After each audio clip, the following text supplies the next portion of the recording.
Hello, this is Darwalk. It's been a little while since my last video because I've been offline playing this game right here, which is called Akka Arrh. Now, if you've seen my channel before, you'll know I'm on a mission to get 10 platinums this year, and this should have been game number 5, but for reasons which I'll get into, it is not going to be my 5th platinum.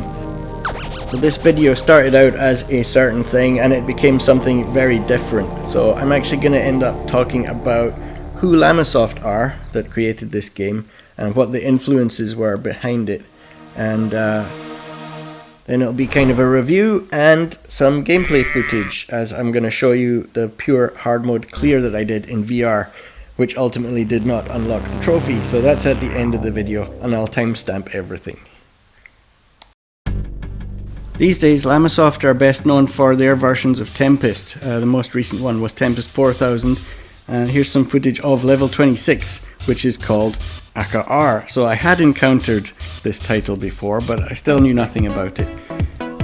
Tempest, on the other hand, is very easy to understand. It's a tunnel shooter, I guess you'd call it.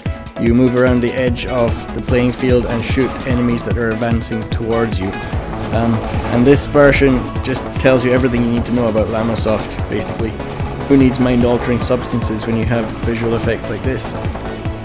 And can you imagine how good this would be in VR? I want you to hold that thought because it's going to come back. Right, so in terms of the name Akka Arrh being the title of this Tempest level and also the game that we're going to talk about, it's really just a callback to the days of classic arcade games. There was a game called Akka Arrh, but nobody ever played it because it wasn't released publicly. It was considered too hard and never made it out of the prototype stage, although you can now play it via a ROM if you wanted to. I should clarify that the original was not made by Llamasoft.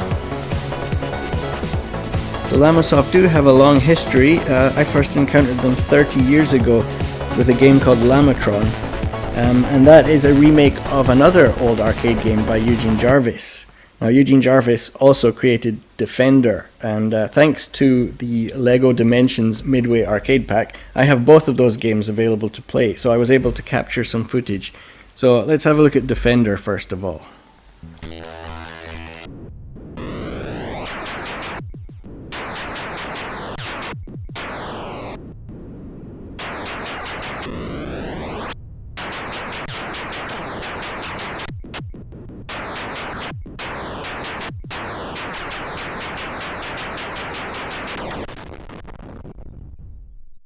Now, Defender is an undeniable classic, but it's not a game that I can play for very long, so capturing this footage here is probably the longest I've ever put into it because it's brutally hard. However, I was interested to see a lot of the gameplay elements do remind me of Llamasoft. The fact that it's wave-based, and on subsequent waves you get enemies which behave in unexpected ways, is all something that you'll see a lot in Tempest and Akka Arrh and other Llamasoft titles.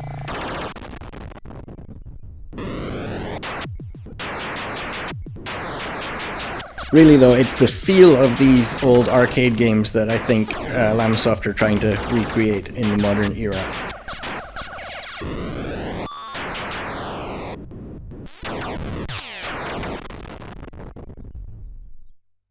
So Defender was originally released in 1981. I first encountered Llamasoft in 1991 with their remake of another Eugene Jarvis game. I say their remake, but back then Llamasoft was only one guy, Jeff Minter. These days it's two guys, but back then it was just him. And the game in question was Robotron 2084. They remade it as Llamatron 2112. And it was almost exactly the same game, just replaced all the humanoids with llamas and goats. And a few little gameplay tweaks that actually made it more enjoyable to play. So again, courtesy of the LEGO Dimensions Midway Arcade Pack, let's have a look at Robotron 2084. Now this is one of the, if not the, original twin-stick shooter games. You control your direction with one stick and the direction that you fire in with the other, and you have to collect the little humans and destroy all the enemies. Just like Defender, it's incredibly difficult, so one game does not take me very long, and I figured I'll just show you the whole thing, but if you don't want to watch it, you can skip ahead. I think it's just a couple of minutes before I'm completely dead.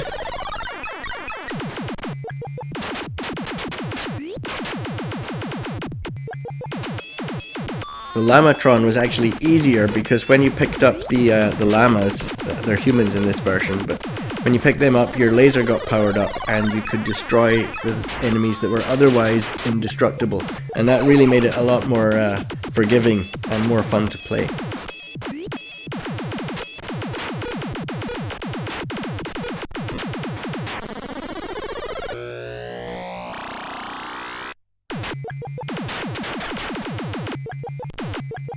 Now, Llamatron was not commercially produced software, it was public domain or shareware as it was back in the day.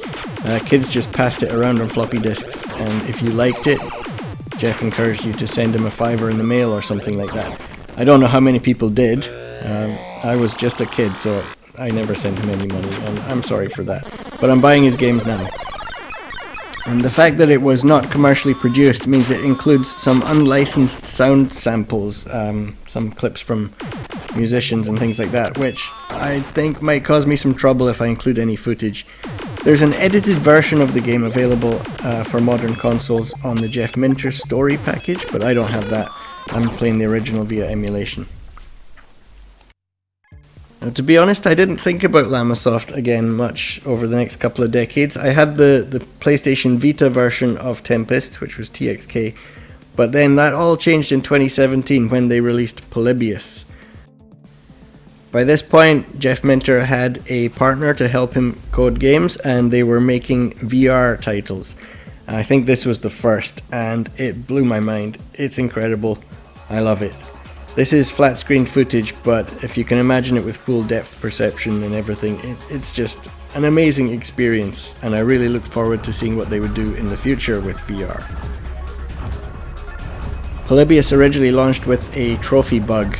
There's a very difficult one where you have to go 5 levels without taking any hits at all, but in the bugged version you had to do it for 10 levels, and it was incredibly difficult. But I liked the game enough to do that and get the platinum trophy. They did eventually fix that with a patch.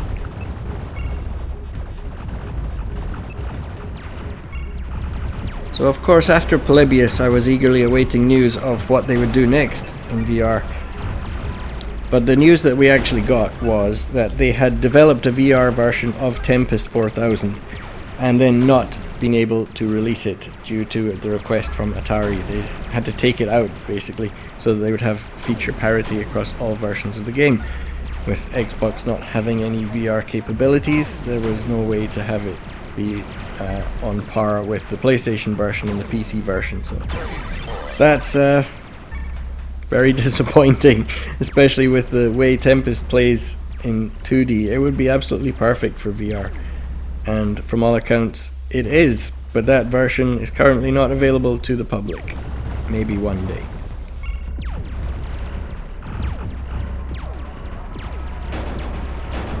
I guess to my shame I went into a bit of a huff with the whole thing after that and didn't pay much attention, so a couple of actual VR titles that they did passed me by, and I mean to go back and check them out. That was Minotaur Project Volume 1 and Moose Life. They were both self-published. But their next collaboration with Atari was announced as Akka Arrh. There wasn't exactly a lot of marketing behind this, and I only heard about it through an internet forum. So obviously the title tells you nothing at all about the game. I asked a few people what's the gameplay like, and other than saying it's a shooter, where we can't tell what the hell's going on, I didn't really get any information. So the most important thing to me, of course, was does it support VR? And at the time of launch, it did not. So again, I just let this pass me by.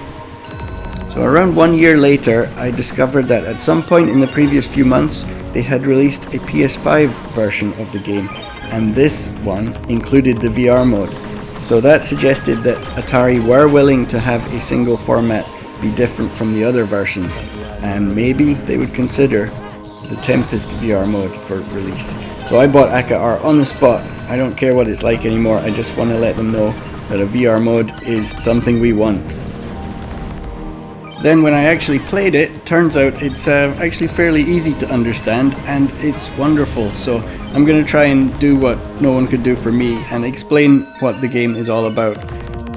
So first I have to mention Missile Command. This is another very old arcade game created by the guy that created Tempest. And in that game you use a cursor via a trackball and intercept missiles coming in by laying down an explosion. Your explosion lingers for a bit and any lines that hit it get wiped out. So the basics of this are similar to that, but that's a game which no one will remember unless you're very old like me. So we're going to put it in terms of some more recent games, which even now are very old, but still more people are likely to have played them. So we're going to start with Every Extend Extra. As you can see on the title screen, this was made by Q Entertainment in 2006, and those are the creators responsible for games such as Rez, Tetris Effect, Child of Eden, Luminous as well. So they are hugely influential by themselves. So we have a single screen with passive enemies which just float by, and what you need to do is use your cursor to lay down an explosion, and that explosion will create a shockwave that contacts enemies and makes a chain reaction to wipe out as many as you can in a single go. Akka Arrh basically functions like this, except you are located in the center of the screen and not all the enemies float past, some of them target you directly. Another key difference is that Akka Arrh's screen is mostly empty space, and you cannot put down a shockwave on empty space. In the center of the level there is a geometric shape, and that is the surface that shockwaves can persist on. So the levels are based around that. Sometimes there's multiple surfaces with different properties, and that's why when you see the game it looks kind of confusing and not as simple as this. But it is basically the same idea. Also, you have two kinds of shot. You can lay down bombs or you can just fire bullets, and only the bombs make shockwaves, but bullets will continue your scoring chain. So this game is called Everyday Shooter, and just like Robotron, you move your character with one stick and choose the direction you fire in with the other stick. And like Every Extend Extra, enemies that you destroy create an explosion, and if that shockwave contacts another enemy, then you get a chain reaction and big points. So this is basically Robotron meets Every Extend Extra. This is actually the game I thought of first when I started to play Akka Arrh, and the main reason for that is the way that the audio is generated. There is a basic musical theme to each level, but when you destroy enemies you don't get explosive sound effects, you get musical sound effects, and the layering of all of that together makes the soundtrack. Everyday Shooter was not the first game to do this, of course, but because of the chain reaction based gameplay it's relevant to Akka Arrh. Now Akka Arrh actually takes the whole idea further, and there would be no music at all if nothing is happening, but there is always something happening, so it sounds like this.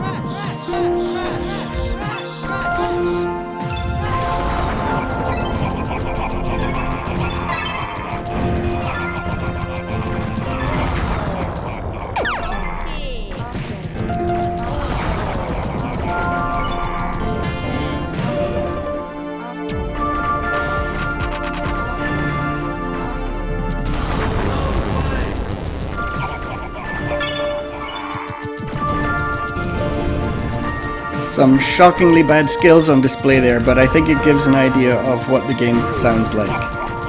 It doesn't always sound as gentle as this. It can in fact get quite intense in some levels, but generally it's very nice to listen to. It's actually kind of unique amongst the Llamasoft games that I have played in the past, in that this one can be quite relaxing. Especially in VR, it's like a perfect zone out game. Similar to things like Tetris Effect, where you can just switch off and enjoy the experience, and I think the audio really helps with that. Oh god, what's happened? Alright, so this is something I'm going to have to ask you to ignore.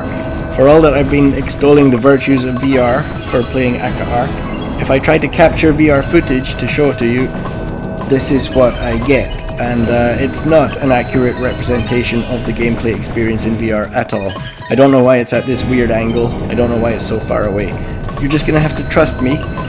VR gives you a far better overview of the whole gameplay feel, and you're less likely to be hit by stray shots you didn't see coming. It doesn't feel like it looks here at all, so just trust me on that.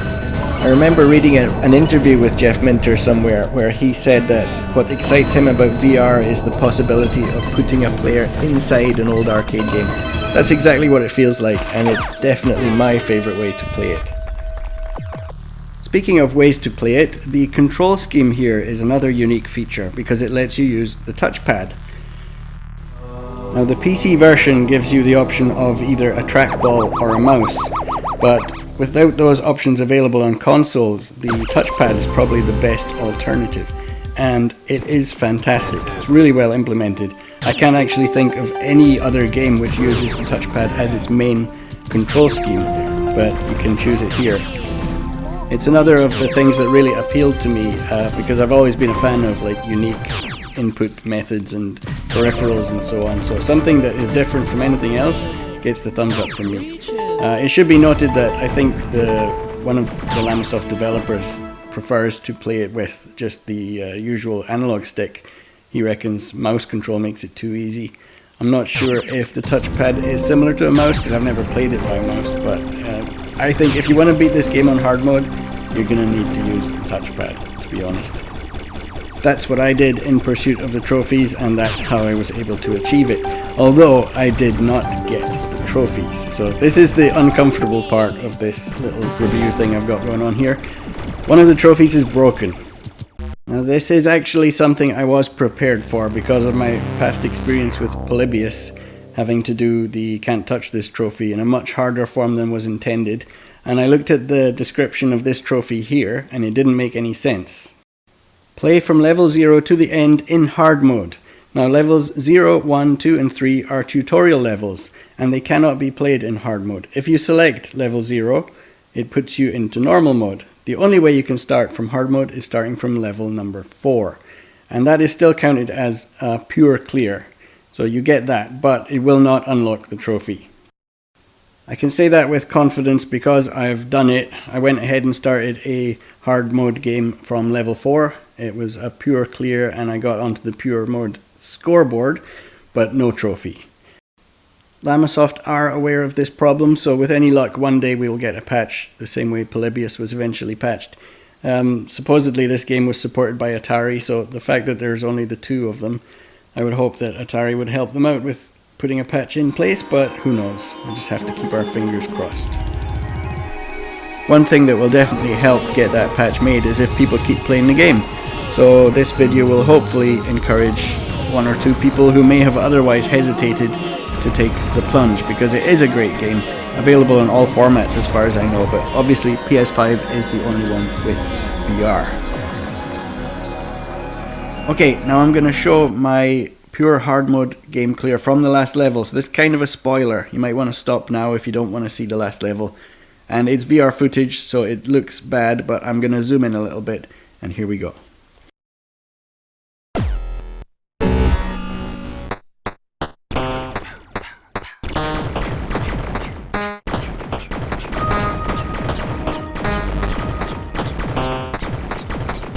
Brilliant. Got it. Bingo. Hey, leeches.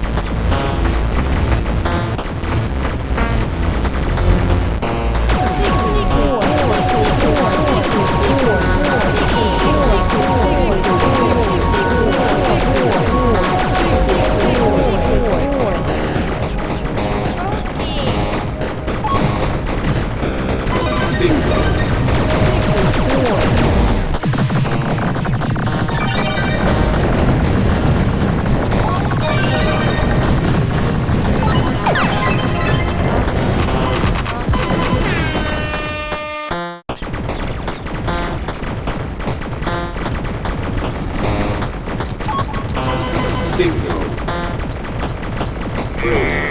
Got it.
And there we have it. The message says mega joy.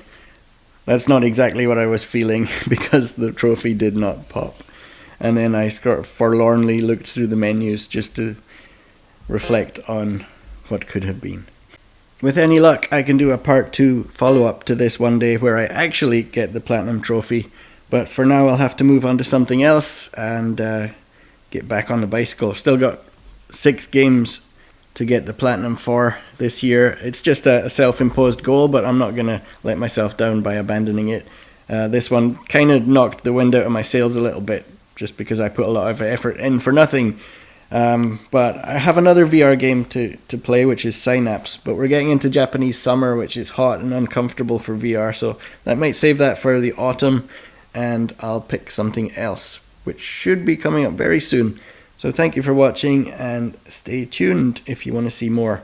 And please buy and support Akka Arrh. See you.